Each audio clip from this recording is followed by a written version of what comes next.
Hello everyone, আজকে আপনাদের জন্য নিয়ে এসেছি লোটে মাছের ঝুড়ি। এটা খেতে যেমন সুস্বাদু, বানানো ঠিক ততটাই সহজ। এর জন্য আমি নিয়ে এসেছি কিছুটা লোটে মাছ, যেগুলোকে আমি ভালোভাবে পরিষ্কার করে নিয়েছি। ঠিক এইভাবে আপনাকে প্রথমে কানকো আর পাখনাগুলোকে পরিষ্কার করে নিতে হবে এবং ভালোভাবে ধুয়ে নিতে হবে। বাই দ্য ওয়ে, আমার নাম শেফ ভুবি আর আপনারা দেখছেন ভুবিস কিচেন। মাছগুলো আমার মোটামুটি সব পরিষ্কার হয়ে গেছে। এবার আমি এর মধ্যে দিয়ে দেবো কিছুটা নুন আর কিছুটা হলুদ। নুন হলুদটাকে আমি ভালো করে মাখিয়ে মাছগুলোকে এক সাইডে রেখে দেবো।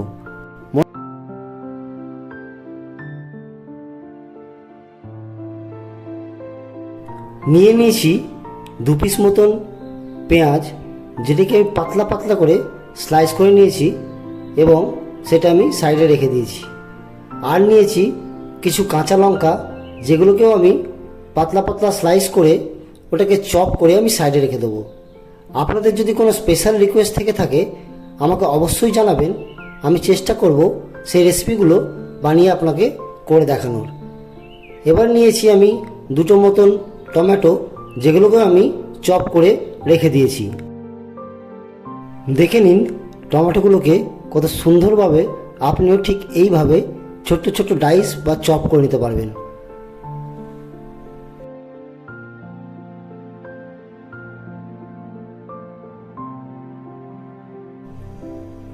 আমার টমেটো চপ মোটামুটি হয়ে গেছে।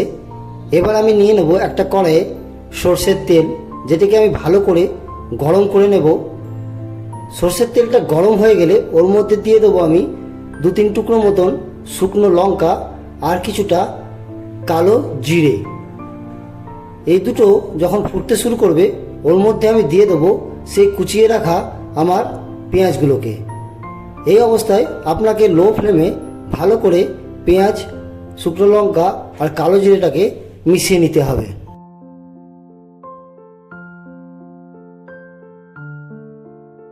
এই অবস্থায় আপনাকে মনে রাখতে হবে ফ্লেমের হিটটা যেন কোনো অবস্থাতেই হাই না থাকে। এবার আমি দিয়ে দেবো এর মধ্যে আমার আগে থেকে করে রাখা গার্লিক পেস্ট, অল্প একটু নুন আর দিয়ে দেবো একটুখানি হলুদ, শুকনো লঙ্কা গুঁড়ো। দেওয়া হয়ে গেলে আমি এটাকে ভালো করে কিছুক্ষণ লো ফ্লেমে নাড়িয়ে চাড়িয়ে নেব। দেখুন পেঁয়াজগুলো কত সুন্দর জল ছেড়ে একদম ছোট্ট হয়ে গেছে। এই অবস্থায় আমি দিয়ে দেবো আমার কুচিয়ে রাখা টমেটোগুলোকে। টমেটো কুচিগুলো দেওয়া হয়ে গেলে আপনাকে ঠিক আগের প্রসেসগুলো রিপিট করতে হবে। সেই স্লো ফ্লেমে হালকা আঁচে এগুলোকে আস্তে আস্তে কুক করে নিতে হবে। এর মধ্যে এবার আমি দিয়ে দিয়েছি অল্প একটুখানি জল। এবার আমার পরিষ্কার করে রাখা লোটে মাছগুলোকে একটা একটা করে এর মধ্যে দিয়ে কিছুক্ষণের জন্য এটাকে কুক করে নেব। লোটে মাছ কুক হতে বেশিক্ষণ সময় লাগে না, তাই বেশি কিছু টাইম লাগার কোনো ব্যাপার নেই। আমার লোটে মাছগুলো মোটামুটি কুক হয়ে গেছে। এবার ঠিক এই প্রসেসে একটা চামচ আর একটা নাইফ নিয়ে আমি যে মিডিল যে বোনটা সেটা আস্তে আস্তে তুলে নিয়েছি। দেখুন কত সুন্দরভাবে বোনগুলো উঠে আসবে।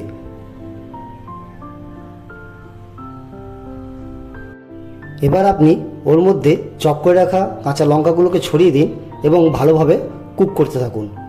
মোটামুটি আপনি স্লো কুক করে 10 মিনিট মতো এটা কুক করবেন। দেখবেন জলগুলো সব মরে গেছে এবং আপনার লোটে মাছটাও ঠিক ড্রাই হয়ে যাবে। ঠিক এইরকমভাবে আপনার লোটে মাছের ঝুড়ি রেডি হয়ে গেছে।